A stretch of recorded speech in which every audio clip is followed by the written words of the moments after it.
बेटे class 8th का chapter number 1, इसका नाम है क्रॉप प्रोडक्शन एंड मैनेजमेंट। तो यही हम लोग बेटे पढ़ने जा रहे हैं। देखिए, तो इस चैप्टर का जो नाम है क्रॉप प्रोडक्शन एंड मैनेजमेंट, इसमें क्रॉप क्या है? क्रॉप क्या है बेटे? तो क्रॉप हम लोग बोलते हैं जब एक ही तरह के प्लांट्स को लार्ज स्केल पे लगाते हैं तो इसे क्रॉप कहते हैं। तो मैं सिंपल सा लिख देता हूँ बेटे आपको, large scale growing of plants. जब किसी भी प्लांट्स को लार्ज स्केल पे लगाएंगे तो इसे क्या बोलते हैं? बोलिए, क्रॉप्स कहते हैं। जैसे आपने देखा होगा, धान का पौधा लगाते हैं तो ये धान कोई एक दो पौधे तो लगाते नहीं है बेटे, बहुत लार्ज एरिया पर लगाते हैं हम लोग पौधे, ताकि सफिशियंट अमाउंट में धान उगा सके बेटे। तो यही क्या है? बोलिए, क्रॉप्स है। आइए बेटे, वैसे हम लोग जानते हैं बेटे, क्रॉप्स हम लोग क्यों उगा रहे हैं? बाय द वे, हम जानते हैं कि जितने भी लिविंग ऑर्गेनिजम्स है, ये सभी के सभी लिविंग ऑर्गेनिज्म की बेसिक रिक्वायरमेंट क्या है बेटे? बोलिए तो फूड की रिक्वायरमेंट है। क्यों बेटे? क्योंकि सबको क्या चाहिए? बोलिए, एनर्जी चाहिए, है ना बेटे? तो सबको चाहिए एनर्जी, और इस एनर्जी के लिए आपको फूड की जरूरत है। तो फूड का दो सोर्स है, या तो आप प्लांट्स को खाकर अपने फूड की रिक्वायरमेंट पूरी कर लीजिए, या फिर एनिमल्स को खाकर आप फूड की रिक्वायरमेंट पूरी कर लीजिए। तो प्लांट्स और एनिमल्स दोनों ही फूड के सोर्स होते हैं बेटे। तो ह्यूमन को भी क्या चाहिए? बोलिए, फूड चाहिए। क्यों भाई? सरवाइव करने के लिए और एनर्जी प्राप्त करने के लिए, इन दोनों ही काम के लिए बेटे फूड की जरूरत होती है ह्यूमन को भी।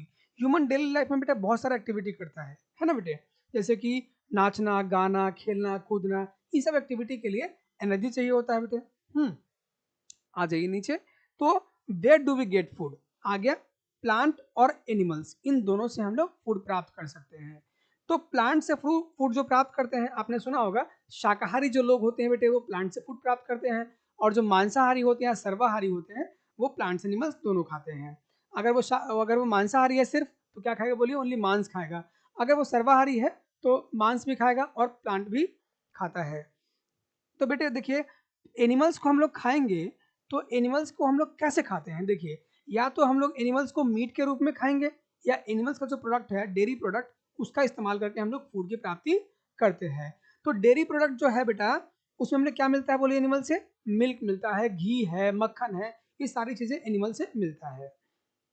अब आ जाइए बेटे, हम लोग प्लांट से जो प्राप्त होता है फूड का, उसकी हम लोग बात करते हैं बेटे। तो क्रॉप ने अभी बात करी थी बेटे, जब लार्ज स्केल पे प्लांट्स ग्रो करते हैं उसे हम लोग क्रॉप्स कहते हैं। आपको दिखाई दे रहा है बेटे, देखिए ये ट्रैक्टर है बेटे, ट्रैक्टर है ना बेटे? तो इस ट्रैक्टर से हम लोग खेती करते हैं। आप जानते हैं इसको हम लोग क्या बोलते हैं? कल्टीवेटर कहते हैं बेटा। पीछे कल्टीवेटर लगा होता है जिससे खेतों की हम लोग जुताई करते हैं, इसको प्लॉइंग कहते हैं बेटे। आइए, तो बहुत सारा प्लांट आपको दिखाई दे रहा होगा बेटे। तो बहुत सारे प्लांट्स को हमने एक ही जगह पे लगाया है, तो इसी को बेटे बेटे बोलते हैं क्या है? बोलिए, क्रॉप्स कहते हैं। तो सिंपल सी बात है, जब एक ही तरह के प्लांट्स को लार्ज स्केल पे लगाएंगे तो क्या बोलेंगे? उसको क्रॉप्स कहेंगे। डेफिनेशन लिखा हुआ बेटे, याद कर लीजिएगा। जब सेम काइंड ऑफ प्लांट्स को ग्रो करते हैं लार्ज स्केल पर तो उसे क्या बोलते हैं? क्रॉप्स कहते हैं। ये क्रॉप जो है बेटा, वैसे तो हम लोग दो पार्ट्स में बना के अभी पढ़ेंगे, लेकिन जस्ट फॉर एग्जाम्पल, क्रॉप से हम लोग क्या मिलता है? बेसिकली वीट है, राइस है, सीरियल्स है, वेजिटेबल्स है, फ्रूट्स है। तो ये सारी चीजें आपको क्रॉप से मिल जाएगा बेटे, है ना बेटे? तो इसी क्रॉप से प्राप्त होने वाले बहुत सारी चीजें आपको एग्जाम्पल के रूप में यहाँ पे फोटो में दिखाया हुआ है। तो बेटे इतने बेहतरीन एनिमेशन के लिए आप एक लाइक तो हमें दे ही सकते हैं बेटे।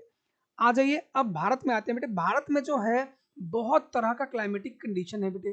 तो इतने तरह क्लाइमेटिक कंडीशन होने के कारण क्रॉप्स के दो टाइप हम लोग यहाँ पर पढ़ेंगे। एक है खरीफ क्रॉप्स और दूसरा है राबी क्रॉप्स। ठीक है बेटे, डिटेल में बात हम लोग करते हैं। आ जाइए। अच्छा, उससे पहले बेटे, जो रेनी सीजन है, रेनी सीजन, रेनी सीजन में कौन सा क्रॉप ग्रो होता है बेटे? खरीफ क्रॉप्स। कौन सा? बोलिए, खरीफ क्रॉप्स। और जो विंटर सीजन है, इसमें कौन सा क्रॉप बेटे? राबी क्रॉप्स। ठीक है बेटे, इसको खरीफ और राबी को याद करने का मैं शॉर्ट ट्रिक बताऊंगा बेटे आपको, कैसे याद करेंगे। खरीफ क्रॉप्स कब लगाते हैं और कब काटते हैं, और राबी क्रॉप्स कब लगाएंगे, कब काटेंगे, यही मैं आपको इसका शॉर्ट ट्रिक बताने वाला हूँ अभी। आगे आइए। चलिए, तो हो जाए जरा शॉर्ट ट्रिक की बात कर लें भाई। तो मेरे पास खरीफ क्रॉप्स के लिए शॉर्ट ट्रिक है, काजोल एंड शाहरुख खान। ठीक है बेटे, काजोल एंड शाहरुख खान। ये मैंने क्या लिखा है बेटे? के फॉर खरीफ क्रॉप्स, और जे एस मतलब जून से सितंबर। क्या बेटे? बोलिए, जून टू सितंबर। तो खरीफ क्रॉप्स को जून में लगाते हैं, सितंबर में काट लेते हैं। तो ये क्या है बेटे? बोलिए, काजोल एंड शाहरुख खान से आपको याद हो जाएगा, जून में लगाइए और सितंबर में काट लीजिए। तो ये आप सब जानते हैं बेटे कि जून के महीने में कौन सा सीजन होता है बेटे? रेनी सीजन होता है। Very good. तो रेनी सीजन वाले क्रॉप्स बेसिकली हैं, जून में लगाइए और जैसे ही रेनी सीजन एंड होता है सितंबर के आसपास उसको काट लीजिए। ठीक है बेटे। अब आइए रावी क्रॉप्स। रावी क्रॉप्स के लिए शॉर्ट ट्रिक बेटा क्या है बोलिए? रोम। आपने सुना होगा, ले ले रोम रोम। ठीक है बेटे। तो आर फॉर क्या होता है बेटे बोलिए? आर फॉर रावी क्रॉप्स और ओ फॉर अक्टूबर। अक्टूबर में लगाइए और मार्च में काट लीजिए। ठीक है बेटे। तो ये विंटर सीजन वाले मिल रही है। क्या बेटे बोलिए? ये विंटर सीजन में हम लोग इस क्रॉप्स को लगाते हैं और हम लोग विंटर शुरू होता है कब से? अक्टूबर से होता है बेटे। अक्टूबर से शुरू हुआ और मार्च में इसको काट लीजिए। एग्जाम्पल दिए हुए बेटे इसमें paddy, soybean, groundnut, cotton, maize, ये सारे क्या बोलिए? रेनी सीजन वाले आपको क्रॉप्स के एग्जाम्पल दिए हुए हैं। और आज ये बेटे रावी क्रॉप्स में आपने पढ़ लिया है, इसके एग्जाम्पल्स भी दे रखे हैं, वीट है, ग्राम है और मस्टर्ड है। आप सब ने मटर का मजा तो बेटे कब लेते हैं? ठंड के मौसम में, जब मटर पनीर बनता है बेटे। और वीट जो है होली से याद कर लीजिएगा वीट को। होली कब होता है बेटे? ठंड जब एंड हो रहा होता है तो बेटे उसमें होली का मौसम होता है और होली में हम लोग वीट को जलाते हैं। तो उससे होली जो आपका है उससे वीट को याद कर लीजिए और ये विंटर सीजन का क्रॉप्स होता है, याद कर लीजिएगा। अब आ जाइए बेटे cultivation of crops including various agriculture practices. अब आपको कल्टीवेशन करना है एग्रीकल्चर में, तो बेटे खेती करने का कोई एक स्टेप तो है नहीं कि एक प्लांट लिया हमने मिट्टी में लगाया काम हो गया। तो बेटे इतना सा स्टेप नहीं होता, मल्टीपल स्टेप्स में पढ़ेंगे। टोटल मिला के 7 स्टेप पढ़ेंगे बेटे। इसमें फर्स्ट स्टेप क्या बोलिए? Preparation of soil. तो पहला स्टेप क्या बेटे बोलिए? प्रिपरेशन ऑफ सॉइल, मिट्टी को तैयार करना है। उसमें क्या करते हैं? Loosening of soil. तो मैं यहाँ पे बेटे प्लॉइंग बताते हुए चलता हूँ कि मिट्टी को लूज कर दीजिए और टर्न करिए, मतलब मिट्टी को उलट पुलट करते हैं बेटे। इस प्रोसेस क्या बोलते हैं? प्लॉइंग कहते हैं। तो ploughing is the process of turning and loosening the soil, is called as ploughing. आइए बेटे प्लॉइंग को हम लोग टिलिंग भी कहते हैं। और ये जो प्लॉइंग करने के तरीके हैं, ट्रेडिशनल मेथड भी था पहले जिसको हम प्लॉय कहते थे, हल बैल, याद है बेटे? हल बैल। तो हल के थ्रू खेती करते थे, पहले प्लॉइंग करते थे, उसमें ऊंट का इस्तेमाल करते थे मतलब प्लॉइंग करने के लिए। और ऊंट है या फिर आपका क्या बोलते हैं बुल्स हो गए या ऑक्स हैं, इन सब का इस्तेमाल करते थे प्लॉइंग के लिए। ये हम नीचे पढ़ेंगे। तो बेटे मेरा क्वेश्चन है जस्ट आपसे कि प्लॉइंग की जरूरत क्यों है? क्यों जरूरत है? मिट्टी को लूज करेंगे तभी तो सीड उसके अंदर जा पाएगा बेटे, तभी तो जो सीड अंदर जाएगा उसको ऑक्सीजन मिलेगा, वो ब्रेथ कर पाएगा, है ना बेटे? और तभी तो उस सीड से जो रूट्स निकलता है और शूट निकलता है, रूट को जाना है मिट्टी के अंदर और अंदर जाने के लिए मिट्टी ढीली होनी चाहिए और शूट को आना है बाहर, उसके लिए भी मिट्टी ढीली होनी चाहिए। तो इसी के लिए हम लोग प्लॉइंग करते हैं। अच्छा एक वर्ड आ गया क्रम्स। तो क्रम्स क्या है? प्लॉइंग के बाद जो मिट्टी के बड़े बड़े टुकड़े होते हैं बेटे उसे ही कहते हैं क्रम्स। तो आप तो पूछता है व्हाट इज क्रम्स, तो क्या बोलेंगे? Big clumps of soil. मिट्टी के बड़े टुकड़े को ही क्या बोलते हैं बोलिए? क्रम्स कहते हैं। बेटा देखिए इसमें हम लोग थोड़ा सा टूल्स की भी बात कर लेते हैं, किस किस टूल से हम लोग प्रिपरेशन ऑफ सॉइल करते हैं। तो ये आपका वही जो मैं बता रहा था बेटे, ट्रेडिशनल मेथड है ना बेटे? तो ट्रेडिशनल मेथड जो है वो प्लॉइंग का ये था, प्लॉय के थ्रू, है ना? तो इसको हम लोग प्लॉय कहते हैं। देखिए प्लॉय का शेप देख लीजिए, ये आयरन शेफ्ट है ना बेटे? और ये क्या है? Ploy share. चलिए कल्टीवेटर जो आपका है बेटे मॉडर्न टूल है जिससे आप प्लॉइंग करते हैं। इससे क्या होता है बेटे बोलिए? इस मॉडर्न टेक्निक का इस्तेमाल करके क्या फायदा मिलता है? तो सेव्स टाइम एंड मनी, पैसे और समय, ये दोनों इंपॉर्टेंट चीज बचाता है कौन? कल्टीवेटर। कैसे बेटे? प्लॉइंग जब आप एक खेत में करेंगे ट्रेडिशनल मेथड से तो आपको घंटों लग जाएगा बेटे। जब कल्टीवेटर से आप करेंगे प्लॉइंग तो आपका बहुत कम टाइम में आपका काफी अच्छा मतलब प्लॉइंग हो जाएगा और इवन तरीके से हो जाता है।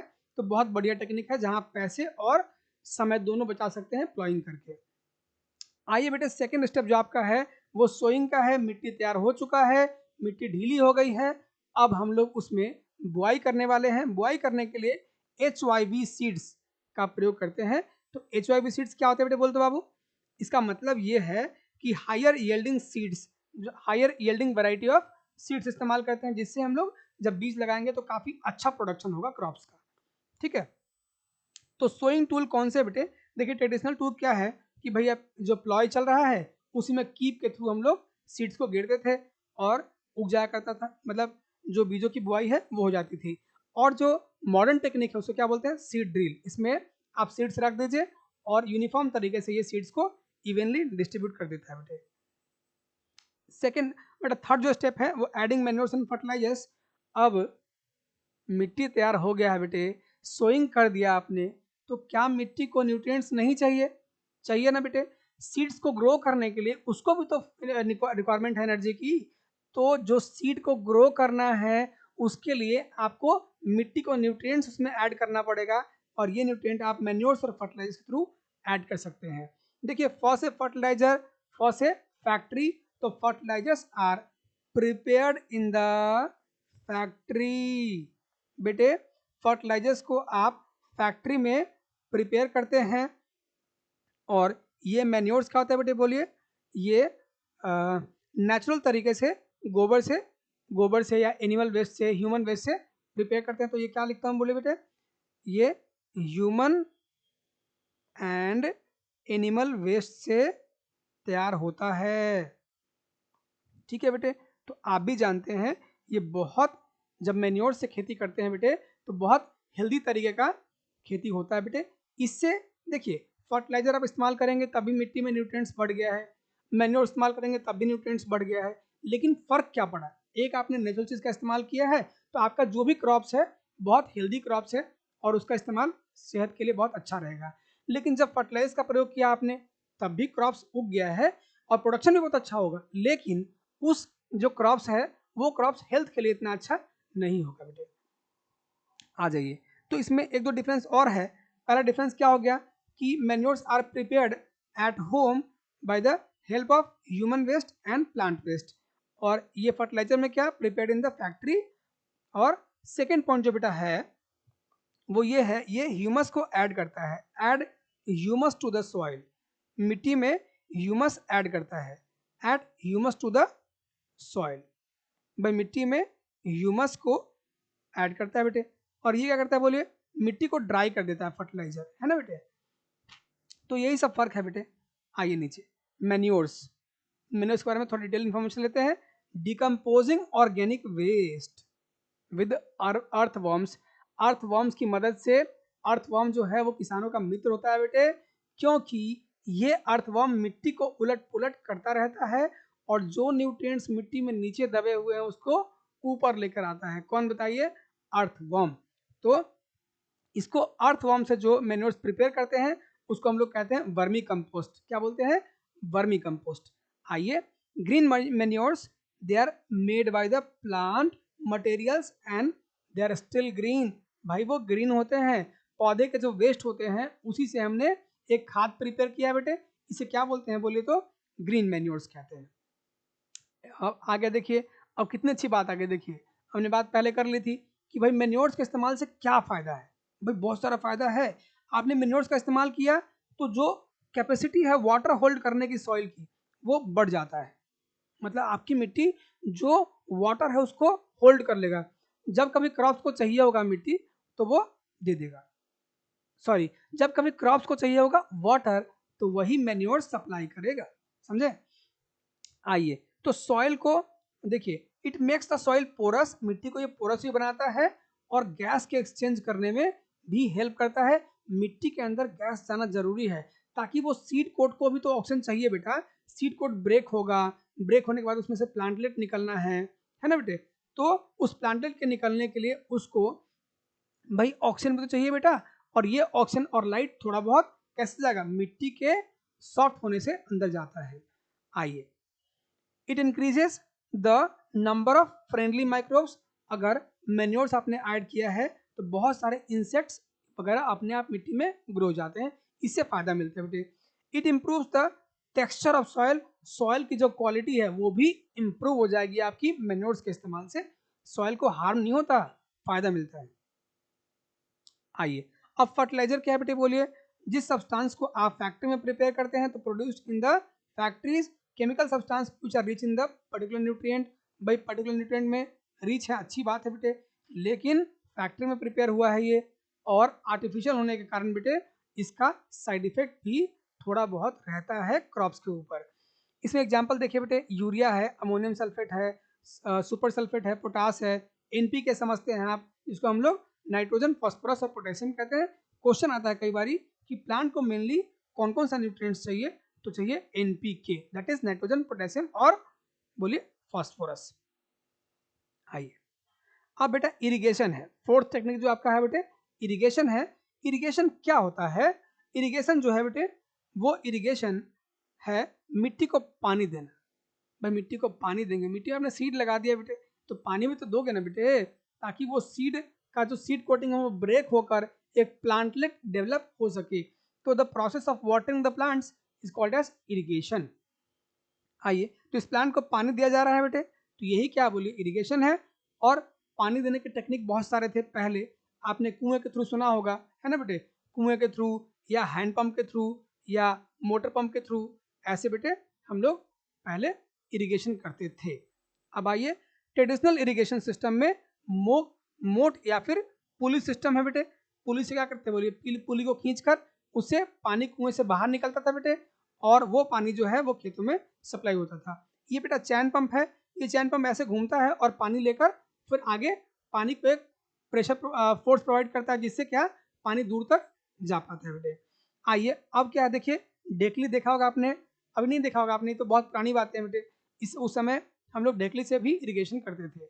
नेक्स्ट बेटा है राहत है, जिसको बैलों को ऐसे बांध देते थे और बैल घूमते रहता था और ये पानी जो है वो आगे पूरे खेत में सप्लाई हो जाया करता था। आइए अब चलते हैं हम लोग modern method of irrigation. Irrigation का मॉडर्न मेथड है स्प्रिंकलर सिस्टम और ड्रिप सिस्टम। अब ये देखिए दोनों का प्रयोग होता है, लेकिन अलग अलग तरह के खेती में हम लोग कहीं कहीं स्प्रिंकलर सिस्टम का प्रयोग करते हैं और कहीं कहीं ड्रिप इरिगेशन सिस्टम का प्रयोग करते हैं। तो देखिए हम लोग अकॉर्डिंगली ये प्रयोग करते हैं। अब अगर ड्रिप वाला जो सिस्टम है बेटे, प्लांट के रूट्स तक सीधा वाटर पहुंचाता है, कौन, ड्रिप सिस्टम। और स्प्रिंकलर में हम लोग पानी का स्प्रिंकल के थ्रू पानी का छिड़काव कर देते हैं पूरे में। जो फिफ्थ स्टेप है आपका है प्रोटेक्शन ऑफ वीड। आपने फसल तो उगा दिया, आपने मिट्टी में फसल लगा दिया बेटे, अब उसमें अनवांटेड प्लांट्स भी तो ग्रो होगा बेटे, उसे ही क्या बोलते हैं, वीड्स कहते हैं। तो अनडिजायरेबल या unwanted plants is called as weeds, और ये वीड्स जो है निकालना बहुत जरूरी है, तो इसको निकालने को क्या बोलते हैं, वीडिंग बोलते हैं। The removal of weeds is called as weeding. Weeding करने के लिए आपको वीडिसाइड मतलब केमिकल का प्रयोग करना है, इससे आपके वीड्स बाहर निकल जाएंगे। तो एग्जांपल लीजिए 2,4-D एक वीडिसाइड्स है, इसका प्रयोग करके हम लोग वीड्स को कंट्रोल करते हैं। आइए अच्छा मेरा एक क्वेश्चन है बेटा आपसे जनरल की, बस वीड्स को निकालना क्यों जरूरी है? सही कह रहे हो आप, अगर वीड्स रहेंगे अनवांटेड प्लांट्स, हमें उसकी जरूरत तो है नहीं, वो प्लांट में जितना न्यूट्रिएंट्स हम ऐड करेंगे वो छीन लेंगे सारा न्यूट्रिएंट, कौन बताइए, वीड्स। तो इसीलिए अब जो न्यूट्रिएंट्स आप दे रहे हैं वो वीड्स के लिए थोड़ी दे रहे हैं, आप तो क्रॉप्स के लिए दे रहे हैं। तो वो न्यूट्रिएंट्स एक्चुअली किसको मिलना चाहिए, क्रॉप्स को।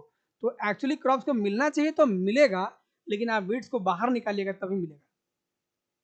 अब आ जाइए जो फोर्थ सिक्स्थ आपका स्टेप है बेटे, वो कौन सा है, हार्वेस्टिंग। फसल तैयार आपका हो चुका है, अब उस फसल को काटना जरूरी है, तो कटिंग करने के प्रोसेस को ही क्या बोलते हैं, हार्वेस्टिंग। जेब कटिंग नहीं बेटे, फसल तैयार हो चुका है, फसल कटिंग करना है, तो cutting of crops is called as harvesting. ये हार्वेस्टिंग देखिए बेटा कर लिया आपने, और हार्वेस्टिंग करते कब जब फसल प्रॉपर तैयार हो जाता है। ये हार्वेस्टेड जो क्रॉप है बेटे, उनमें से आपको ग्रेन निकालना है, क्या निकालना बोले, ग्रेन्स। तो ग्रेन्स निकाल लीजिएगा, तो इस प्रोसेस को क्या बोलेंगे, थ्रेसिंग बोलते हैं। थ्रेसिंग प्रोसेस से आप ग्रेन्स को निकाल सकते हैं। अब जो निकला हुआ ग्रेन है उसको बेटा, उसमें थोड़े बहुत तो मतलब जो क्या बोलते हैं, उसके छिलके विलके तो होंगे बेटे, अब उस छिलकों को तो हटाएंगे ना बेटे, उसको हम काफ कहते हैं, क्या बोलते हैं बोले, काफ। तो इसको काफ को कैसे हटाइएगा, देखिए विनोइंग प्रोसेस आप हटा सकते हैं या थ्रेसिंग प्रोसेस हटा लीजिए, समझिएगा। In the harvested crops the grain seeds need to be separate from the chaff. भाई काफ से आपको अलग करना पड़ेगा। काफ क्या होते हैं, तो छिलके उलके होते हैं ना बेटे, जो ऐसे धान है मान लीजिए, अब धान में क्या होता है, ऊपर से एक कोटिंग रहती है, उस कोटिंग को रिमूव करने के लिए आपको ये थ्रेसिंग, गेहूं के लिए बढ़िया एग्जाम्पल है, गेहूं से भूसे निकलता है बेटा, गेहूं के ग्रेन्स में से अगर आप उसको थ्रेसिंग या विनोइंग कर देंगे, उसमें जो भूसे हैं वो बाहर निकल जाते हैं। इसी प्रोसेस को क्या बोलते हैं हम लोग, ये थ्रेसिंग और विनोइंग कहते हैं। तो विनोइंग तो आपने घर पे भी देखा होगा, मम्मी करती है बेटे, है ना। अगर गेहूं में या चावल में थोड़े बहुत छिलके रह जाए तो उसको विनोइंग प्रोसेस से मम्मी अलग करती है। अब आ जाइए, अब छिलका विलका निकल गया है फूड में से, सॉरी ग्रेन्स में से, तो इस ग्रेन्स को स्टोर तो करना पड़ेगा बेटे। तो इस प्रोसेस को क्या बोलते हैं बोलिए, स्टोरिंग। तो हार्वेस्टेड क्रॉप से जो भी ग्रेन्स निकला है, इसको स्टोरिंग प्रोसेस को ही स्टोरेज कहते हैं। ग्रेन्स आर प्रॉपरली ड्राइड, भाई स्टोर करने से पहले सुखा लीजिए, क्यों, उसमें ऑक्सीजन है, वाटर है, इससे इस मॉइस्चर से वो फूड खराब हो सकता है, क्यों, वहाँ पे इंसेक्ट्स वगैरह आ जाएंगे और वो इंसेक्ट आपके ग्रेन्स को खराब कर देंगे। तो पहले आप सुखा लीजिए और सुखाने के बाद उसको प्रॉपर पैकेजिंग करके और स्टोर कर लीजिए। तो स्टोरिंग बेटा कहाँ करते हैं, सिलोज में या फिर ग्रेनरीज में, है ना बेटे। तो ग्रेनरीज और सिलोज में इसको स्टोर करते हैं। आ जाइए नीचे बेटे, अब है एनिमल हस्बेंड्री। एनिमल हस्बेंड्री क्या है बेटा, एनिमल हस्बेंड्री में हम लोग एनिमल्स को प्रॉपर तरीके से बड़े पैमाने पे पालते हैं। क्यों भाई, हमारा प्रॉपर पर्पस है उससे फूड प्राप्त करना, या तो मीट के रूप में फूड लूंगा या फिर डेयरी प्रोडक्ट के रूप में। तो देखिए, जब एनिमल्स को आप पालते हैं उसका प्रॉपर केयरिंग करते हैं फार्म में रख के, उसे क्या बोलते हैं बोलिए, एनिमल हस्बेंड्री। और उसे हम फूड देंगे, शेल्टर देंगे, ध्यान रखेंगे उसका, और लार्ज स्केल पे उस एनिमल्स को हम लोग रखेंगे, पालेंगे, और उससे क्या मिलेगा मेरे बोलिए, डेयरी प्रोडक्ट और meat. That's all, chapter is over. फिर मिलेंगे चलते चलते, बाय बाय।